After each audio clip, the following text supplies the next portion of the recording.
വിഷയത്തിൽ പാർലമെന്റിൽ നിലപാടെടുക്കാതെ ഇപ്പോൾ പൊതുനിരത്തിൽ പ്രതിഷേധിക്കുന്നത് കോൺഗ്രസിന്റെ കപടതയെന്ന് കെ ശൈലജ പറയുന്നു. ജനങ്ങൾ അത് തിരിച്ചറിയുമെന്നും കെ ശൈലജ കൈരളി ന്യൂസിനോട് പറഞ്ഞു. വടകര ലോക്സഭാ മണ്ഡലം LDO സ്ഥാനാർത്ഥി കെ ശൈലജ ടീച്ചർ പ്രചാരണ തിരക്കിലാണ്. കൊയിലാണ്ടി മണ്ഡലം കേന്ദ്രീകരിച്ചുകൊണ്ടാണ് ഇന്ന് പ്രചാരണം പുരോഗമിക്കുന്നത്.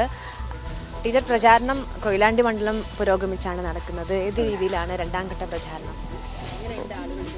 വളരെ നല്ല പ്രതികരണമാണ് ജനങ്ങളുടെ ഇടയിലുള്ളത്. ഞങ്ങളിപ്പോൾ സ്ഥാപനങ്ങൾ സന്ദർശിക്കുന്നുണ്ട്, വ്യക്തികളെ കാണുന്നുണ്ട്, ഒക്കെയുണ്ട്. അപ്പോൾ എല്ലായിടത്തുനിന്നും വളരെ അനുകൂലമായിട്ടുള്ളൊരു പ്രതികരണമാണ് ഉണ്ടാകുന്നത്. എന്തായാലും വടകര നിയോജക മണ്ഡലത്തിൽ വലിയ ഭൂരിപക്ഷത്തോടെ ഇടതുപക്ഷ ജനാധിപത്യ മുന്നണി ഇക്കുറി വിജയിക്കും. ടീച്ചർ, നമുക്ക് മുൻപിൽ ഒരുപാട് വികസന പ്രവർത്തനങ്ങൾ ഇപ്പം ഈ പ്രദേശത്തെ നോക്കുകയാണെങ്കിൽ മാഹി ബൈപ്പാസ് തുറന്ന് പ്രവർത്തനം ആരംഭിച്ചു. അതിനൊപ്പം ദേശീയപാത വികസനത്തിൻ്റെ ഭാഗമായി മൂരാട് പാലം വലിയൊരു ആളുകളൊക്കെ പേടി സ്വപ്നമായി കണ്ടിരുന്ന ഇടമാണ്, അതും ട്രയൽ റണ്ണിൻ്റെ ഭാഗമായി തുറന്നു കൊടുത്തു. അങ്ങനെ ഒരുപാട് വികസനം ജനങ്ങളുടെ മുന്നിലേക്ക് നിരത്താനുണ്ട് എന്ന് തന്നെയല്ല വളരെ പോസിറ്റീവായി ജനങ്ങൾക്ക് പരിശോധിക്കുമ്പോൾ മനസ്സിലാക്കാൻ സാധിക്കും. ഈ 7 വർഷം ആയിട്ട് കഴിഞ്ഞ പിണറായി സർക്കാരിൻ്റെ കാലത്ത് ഇപ്പോൾ 3 വർഷം 5-8 വർഷമായിട്ട് കേരളത്തിലുണ്ടായിട്ടുള്ള വികസനത്തിൻ്റെ ഒരു കുത്തൊഴുക്കുണ്ട്. അത് ആർക്കും നിഷേധിക്കാൻ കഴിയുന്നതല്ല.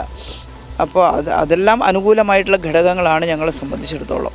ഏതായാലും എല്ലാ മേഖലയിലും വലിയ വികസനം കേരളത്തിലുണ്ടായി. പക്ഷേ കേരളത്തിൻ്റെ പ്രശ്നം കേന്ദ്രത്തിൽ പറയാൻ നമ്മളൊരു MP-മാർ പോലും ഉണ്ടായില്ല എന്നുള്ളതാണ് പലപ്പോഴും പല ബില്ലുകളിലും പാർലമെന്റിൽ ഉൾപ്പെടെ വന്നപ്പോൾ കണ്ടത്. അതിന് ഇത്തവണ എന്തായാലും ഒരു മാറ്റം കേരളത്തിൽ ഉണ്ടാവണമെന്നുള്ളത് ജനങ്ങൾ മനസ്സിലാക്കണമെന്നാണ് ഞങ്ങൾക്ക് അഭ്യർത്ഥിക്കാനുള്ളത്.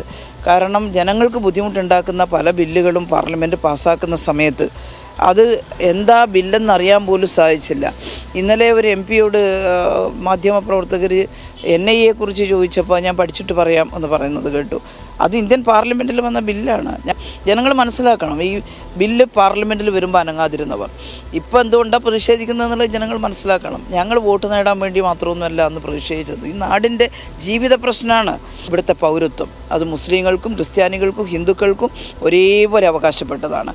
ഞങ്ങൾ അന്നും പറയുന്നു, ഇന്നും പറയുന്നു, പറഞ്ഞുകൊണ്ടേയിരിക്കും. പാർലമെൻറ്റിലേക്ക് ഞങ്ങൾ 20 പേരെ തിരഞ്ഞെടുത്ത് അയക്കാൻ ഈ നാട്ടിലെ ജനങ്ങൾ തയ്യാറായാൽ ഇന്ത്യൻ പാർലമെൻറ്റിൽ മതേതരത്വത്തിനു വേണ്ടി, നമ്മുടെ നാടിൻ്റെ ജനാധിപത്യത്തിനു വേണ്ടി, ഭരണഘടന സംരക്ഷിക്കാൻ ശക്തമായി പോരാട്ടം നടത്താൻ ഞങ്ങൾ 20 പേർ അവിടെ ഉണ്ടാകും. ഏതായാലും കേരളത്തിൻ്റെ ശബ്ദമായി പാർലമെന്റിൽ ഉണ്ടാകും, മതേതരത്വത്തിന് വേണ്ടി നിലകൊള്ളും എന്ന് തന്നെയാണ് കെ ശൈലജ ടീച്ചർ വ്യക്തമാക്കിയിരിക്കുന്നത്. ക്യാമറാമാൻ RK ഫിറോഷിനൊപ്പം മേഘ മാധവൻ, കോഴിക്കോട്.